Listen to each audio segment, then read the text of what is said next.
بسم الله الرحمن الرحيم وصلى الله على رسول الله. Assalamu alaikum wa rahmatullahi wa barakatuh. Brothers and sisters, ISB community members, it's always a pleasure to be with you. Now we passed the election phase, I hope. We passed the election phase, and however, some repercussions happened, and we've been witnessing that all the way. And this is, I would say, the output. The output of the election usually leads to a president. However, this is from a political side and the nationwide. However, having said that, it leads something in our country that has to do with a polarized nation. It shouldn't be like this. However, it is what it is, and it's a fact that we're living right now in a polarized communities, polarized nation, and stuff are happening. And we thought of this time to do this episode talking about what is that, what's the reasons that led to that, and how can we have an active role participating in the next phase, which is the healing and promoting peace and harmony so that we have one goal moving forward. And looking into our guests, I couldn't find a better person than our guest today, Brian Corr. Thank you, Brian, for being with us tonight. I really appreciate your time. And let me start by introducing Brian. And Brian Corr is an immediate past president of the National Association for Civilian Oversight of Law Enforcement, NACOL, and has worked for the city of Cambridge, Massachusetts since 2008, where he leads both the city's police review and advisory board and its peace commission. He manages the city's civilian oversight agency as well, community responses to support recovery and healing in the wake of traumatic events and violence affecting Cambridge and its residents.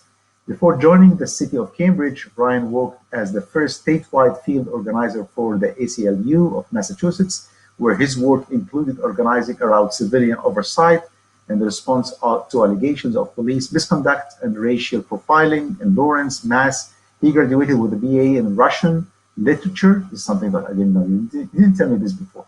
And language from the University of Michigan in 1986.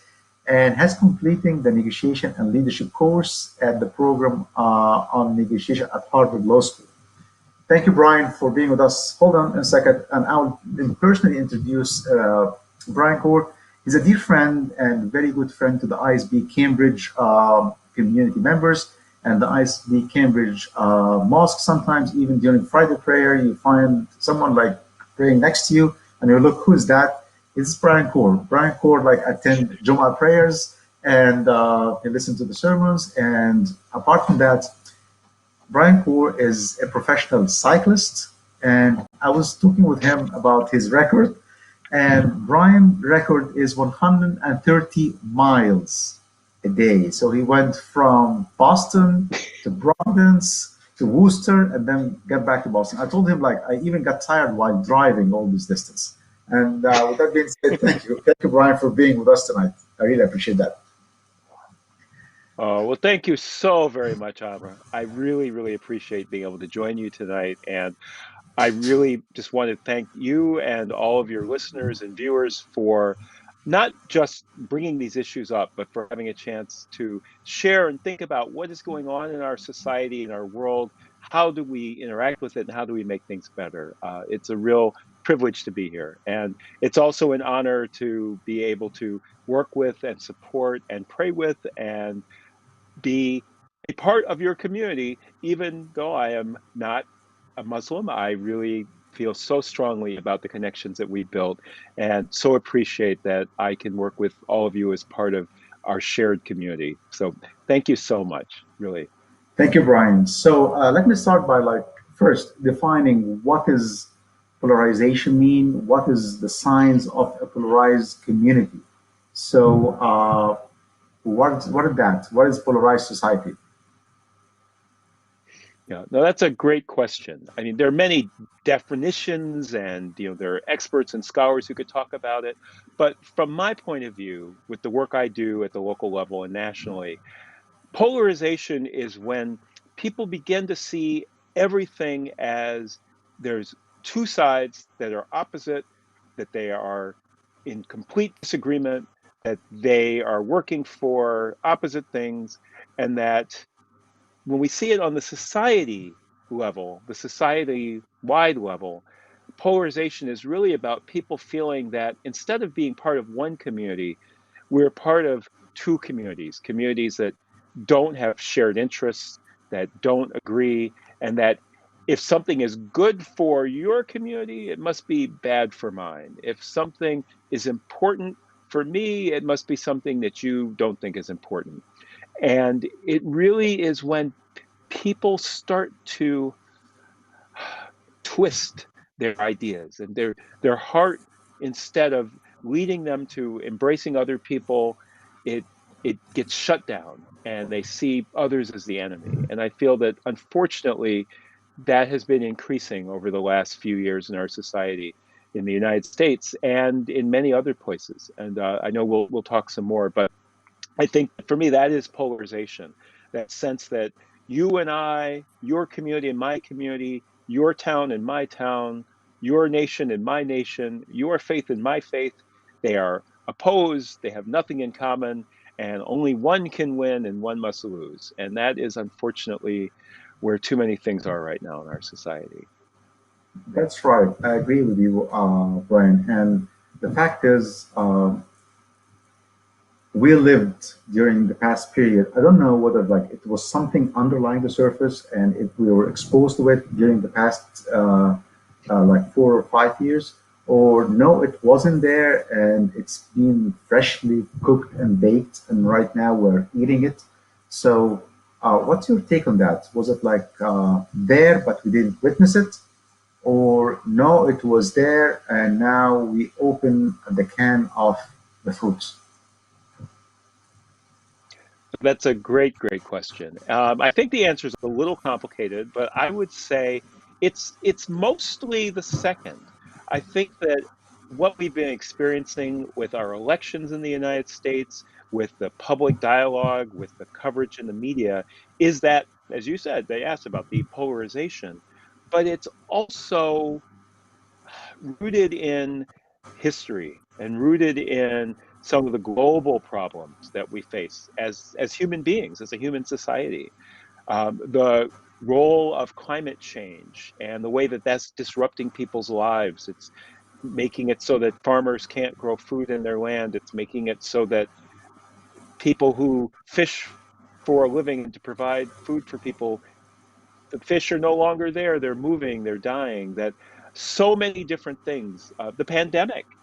I mean, there have been pandemics throughout human history, but we know that as more and more people expand and more forests are torn down, there's more and more possibility of diseases jumping from wild animals into human beings. And I think that that is probably the underlying thing that is driving so much, the economic inequality, the political dissent and problems, the sense of it's us against them.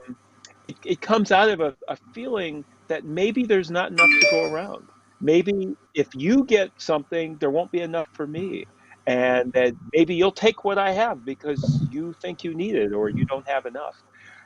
And then the second piece is what we've seen, the way the media, social media, many politicians have found that even though it may be bad in the long term, in the short term, it often works to polarize people. If you tell people that, oh, I'm your friend, but Amr's your enemy. Vote for me. Don't vote for him. He's going to destroy your life. That may get you elected. But then when you have to do the work of governing, of bringing people together, of working for the common good, it's so much harder to do it. And that is one of the things that we've also seen. People win the races, the elections, but then when it comes to taking care of people and taking care of society, it doesn't work as well. And that's part of what we've been seeing as well in the United States over the last 8, 10 months. Brian, you mentioned something that's very interesting, and this was actually my next question, which is what are the factors that contribute to the state that we're in right now? We're very like polarized, and you mentioned something about the media. We know that. We know a long time ago. Like, you tell me what channel like you're watching, and I understand what is your political views. from the channel. So media is one way of the contributors. However, we cannot live with the media. Right now, we are in media. We're using the media Mhm. so that we can communicate, we have this dialogue, and then we convey this dialogue so that audience like will see us. And media on the scale of bigger scale, they have much more power. So I need you to tell me about the factors that led to that and whether the media, I would say, is the biggest factor or like there are other factors that has weighted heavily like the media. Yeah. Again, a great question. So for me, I think that when you look at what's going on with the media, usually what I mean is the big media, television, newspapers, cable news, and the thing about the media, most of the media, is that they are businesses. They exist to make a profit. There are shareholders or owners who make money from the advertising on the media, whether that's social media, on the internet, or broadcast media. So even though journalism is about finding news and providing that information and analysis to people, the media industry is about making money. And when you look at, again, similar things, what makes money? What gets people to click on that headline on their computer so they read the article and then a bunch of ads come up so that the media outlet gets paid because a bunch of ads came up? Well, what drives you to click on those links may not be the same thing that helps you understand what's happening. To me, part of the role of media is to provide information and analysis that helps people understand what things mean. And as you said, people now increasingly look at media that reflects their beliefs to find out what's happening, as opposed to finding out what's happening and as thinking that information is neutral, that these are not my facts and your facts or alternative facts, but they are the facts. We might have different understandings of what those facts mean or what they tell us, but we used to all agree on what the facts were. And now that's not as true. The second thing around the media and how we relate to it is that it's also important to think about, for us as individuals, what are we seeing? What are we getting? Who's telling this story? What parts of the story are they not telling us? Why are they telling us this story? And those are things that we have to learn and maybe even be trained on. We have to be, as they say, savvy consumers because we do consume media and information. We take it in, we process it. It's not exactly like food, but when you eat, you think about your diet. You think about, what am I eating? When do I eat it? Why am I eating this? How much do I need to eat? And when we think about media, we often think, oh, let's turn it on and see what's happening. But how often do we think, what do I need to see today? What information should I be taking in? Maybe today I don't want to watch television because I need a break, and then tomorrow I will. I think that we have to find ways to understand what the media is doing and why they're doing it, but then also just make decisions. One thing in the United States is that we've had a tradition of believing that the media should be neutral, that you want to believe that all of the press, all of the radio, all of the television, it's just the facts and it's neutral. And we know that that's not true. And in most countries, everyone is very clear that, oh, this is the conservative newspaper, this is the liberal newspaper, this one is on the right, this one is on the left. And in the United States, we like to believe that that doesn't exist. And so it's, I think, even easier in this country for people to do, as you say, to, I'm going to go into my bubble and read the news that I care about. And if someone says, what news do you watch? Then they'll know what you believe. And I think that that is a very large problem in our society. But I do think that there are ways to address it. Yeah, before like jumping into the ways to address it, because I'm interested to know your view. I know that you're very optimistic about that. So let's, for the sake of this like episode, think that polarization right now it exists. And polarization, let's define it as it's not healthy condition, it's a disease that exists and lives Mm, inside our bodies, inside our communities, and we need to tackle that. And this disease is unhealthy and undermine the community bonds. It's actually undermines the bonds mhm, between individuals or families living together. If there is polarization of any kind, so there won't be like trust, so that we cannot communicate facts even together. So how can we overcome that? How can we think mm, of this as like something that's bring us apart and pulling us back? And we need to communicate. We need to build trust so that we'll be able at least to convey uh, point of views. I'm not saying facts. mhm. I'm not a media position. Just point of views. And how can we move from this point moving forward? We need to have conversations. We need to talk, and we need to have our antenna up so that we can listen and hear and understand, not just like shout and push my point of view across. Yes, no, you're yes, absolutely. That is exactly what we have to do. And how to do that is not always easy, but here are a few thoughts I have on how we start to do that. The first thing is for people to go into those conversations hoping to share their point of view and their ideas, but really to listen. And the first thing about connecting with other people is to listen to them. Hopefully, they listen to you, but it can't be kind of an exchange, a transaction. I'll listen to you if you listen to me. I think as individuals, we need to go into it thinking and saying to ourselves, there's a person here. I want to find a connection. So let me talk with them and listen. And then when I share, let me share things that bring us together. It's in some ways, it's the art of conversation and connection. But what happens too often is that, especially right now, tensions are high. People are focused on racial injustice and the pandemic and economic issues, and people tend to argue. They want to convince people. They want to know that, look, you seem like a good person. You should agree with me. And if we can let that go, if we can just say, my goal today is to have a conversation and to get to know you a little bit better. I think that approach makes a big difference.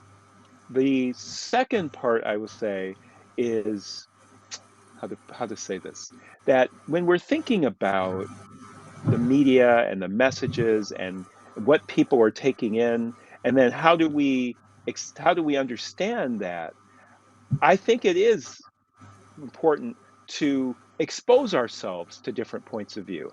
And that doesn't mean that if you think Fox News is horrible, that you want to watch it 12 hours a day. But even if you don't agree with the viewpoints, even if you don't agree with what people are thinking and saying, it's good to know what people are saying and to understand.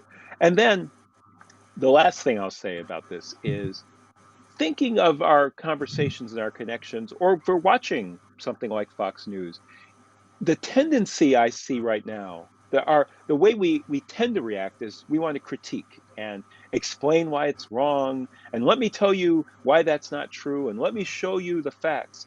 And instead, I think we need to listen for understanding. And that understanding is, what is it in that person's life, in that person's experience, in that person's culture, in that person's family, and we may never know, but what are those things that brought that individual to the place where this is how they see the world and this is what they believe? Because it's often less about a position. Oh, I think so and so should be president. And it's really about, what are my hopes and what are my fears that lead me to think that person should be president? And that can go back to what you're experiencing in your day-to-day life. It can go back to things you experienced as you were a child. It can go to experiences that your community, your racial group, your religion have had. And all of those things can influence how you approach people and how you understand the world. But if we can know a little bit more about where people come from and what shapes their experience, we have a better chance of connecting. And then I think we can hear that someone may disagree with us, but here's why. And that might be okay. Maybe it's something we can live with. We understand why someone disagrees, and because we understand, we can still have a good relationship with that person. So those are some of my thoughts about how we as individuals can change this. And you can expand those to larger things. Yeah, How do communities have those dialogues? How do nations have those dialogues where they understand, how do China and the United States understand each other's interests and histories in a way that they can maybe not agree, but appreciate where the other nation is coming from and what the other nation wants, and find those places of common ground. thank you, Brian. This is very deep. And actually, I heard myself on one of the media channels, someone like very influential, say that, and now they're talking about healing. Are you talking about like hugs and strategies like that we are going to do to heal the country after you stole the election, after you rigged it, after you put us down as the nation of democracy, and all this stuff?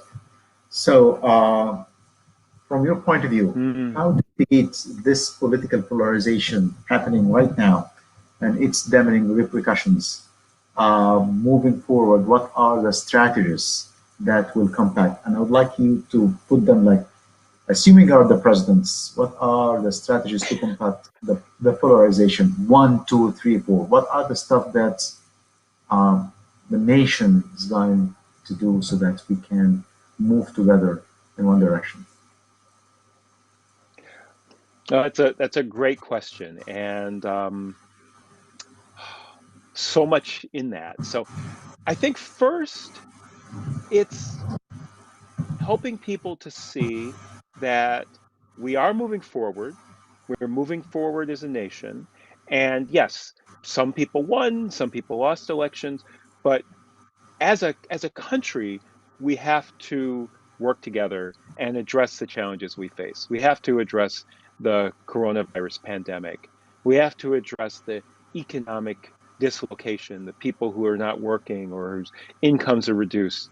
We have to address the people who are challenged because they're isolated, because they can't go to work or they can't visit family, or tomorrow, Thanksgiving in this country, they're not seeing their family. They're not following their traditions. They're not coming together in their community. So there's a lot of healing that really will have to take place just around people's need to reconnect and to feel part of a community in a way that we are just meant to be. It's how we're created. We're created as social beings who need to come together with other human beings in order to be fully human.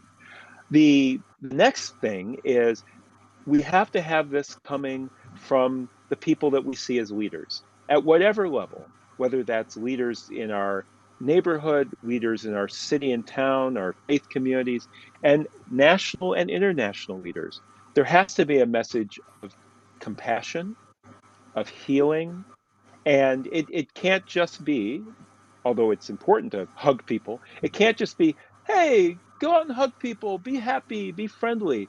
It has to be that as a nation, leaders at every level are saying, this is what we need to do. We need to come together. We need to recognize that we have shared interests, shared goals, shared needs. And that is how we will take care of each other. That's how we will deal with the pandemic. That's how we will recreate an economy that works for people. That's how we will ensure that people have the physical health they need. And that's how we will ensure that people have the ability to stay connected, to be in community with each other. I guess the third big thing I would say, and I'm trying to do one, two, three, maybe four, Okay. is we have to talk about how we're feeling. For many men in particular, but many, we've been trained to not talk too much about how we're feeling. Maybe we talk to our family some, but we're thinking about, well, if I'm the father, I have to protect my family from the terrible things I'm dealing with. If I'm a sibling, I don't want to burden my sibling with some of the struggles. Maybe I'm a little embarrassed. I don't want to talk to my parents about this hard thing because I don't think they'll understand. How would they know what I'm going through? Their lives are so different. And I think all of us have to take extra time to connect, to share, to reach out, and to really help each other to be connected. It's sort of like when we wear masks, right? Our mask, it protects us, but it also protects the other people. And this kind of connection is the same thing. We have to connect with each other because we need connection, but also those around us need connection. Our family, our friends, our neighbors, everyone that we interact with needs that human connection. Let me That's stop with very that. deep. That's very deep, Brian. Thank you very much for that. And I, for me, I couldn't believe it when I saw an ad in one of the TV channels saying that this is the mask. This is the mask. This is not a political statement. To the extent that even wearing a mask will point to which party you belong to. Like during the pandemic, wearing a mask is just like wearing a mask. It's like right now, it's part of our getting out. You have to get your mask on.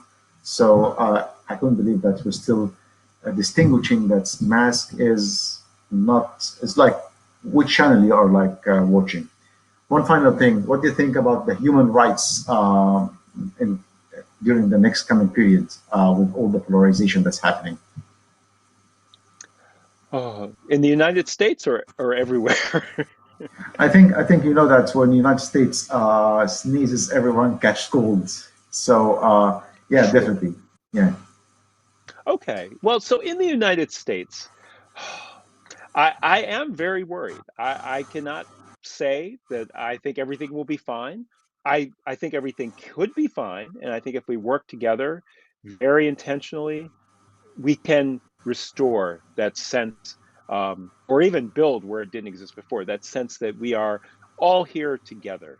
One of the things in the United States that we often say, you don't hear it as much as we did when I was growing up, but we'll still say that we're a melting pot. People come from all over the world, and basically the idea is that we go in this big pot, and then we all kind of get mixed up together and become American. And I think that a much better model is the mosaic. My friends in Canada often will say that Canada is a mosaic. I was just reading an obituary of the first black mayor of New York, David Dinkins, who just died recently. And he was mayor 35 years ago. But he talked about New York as a beautiful mosaic. And his goal was to help make the mosaic even more beautiful. So I think that that is really what we have to be thinking about, right? Is how do we restore that sense that we are different, we have different beliefs, but we're all part of the same beautiful mosaic, the same fabric, and that is what keeps us together. It's what keeps us safe, and as I said, I think it's what in part makes us human. But the challenge behind that in this time is that people are afraid. And so the more afraid people are, the more people think that there's not enough vaccine, there's not enough money, there's not enough of whatever. It drives that division. So it's very important that as we go through the next few years, we work to change that. We work to assure people that we can take care of everybody in the society with the immense wealth in the United States of America, that we can take care of people, that people will continue to have freedoms and rights, and yet we will also, as a society, have the responsibility to take care of everyone, to make sure that everyone's needs are met.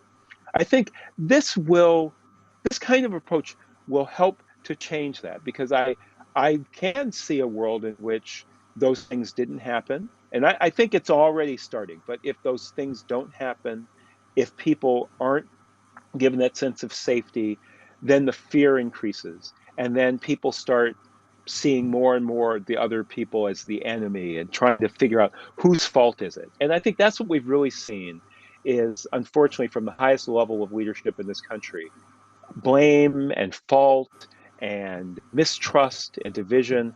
And so to avoid that sense that people have to figure out who the enemy is and stop them. We need to take a different approach, an approach of trust, of love. And if you think about every religion I'm aware of, every faith talks about love and treating people with respect and dignity, and that in a sense we are stewards. We are stewards of the lives that we're given, we're stewards of those around us, and we're stewards of the creation that we inhabit.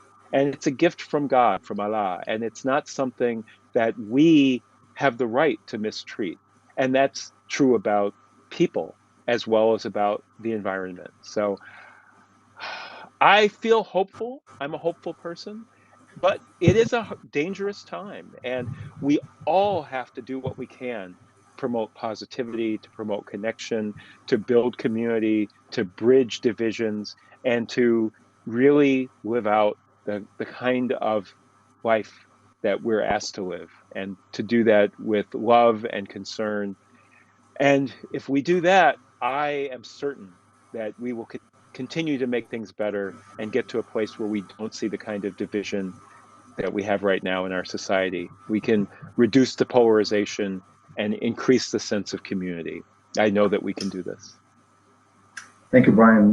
Very powerful, touching words. I like the mosaic piece. This is really what we're looking forward to. Be a piece or a part in a mosaic picture that's beautifully presented so that you have a role and then you accept the next piece next to you, which is a human being, accept them and connect with them, bond with them, talk to them. We're all passing through tough times, fears is everywhere, and try to be a shoulder of reassurance to the one next to you so that you both together and with the community reflect positivity and reflect the beauty that's inside you and on the mosaic picture. Thank you very much, Brian, for being with us. I really appreciate. Thank you, dear brother and sister of ISB and ISBC, and all the people who are watching us tonight. Thank you and happy Thanksgiving. Assalamu alaikum wa rahmatullahi wa barakatuh. Wa alaikum salam. Thank you.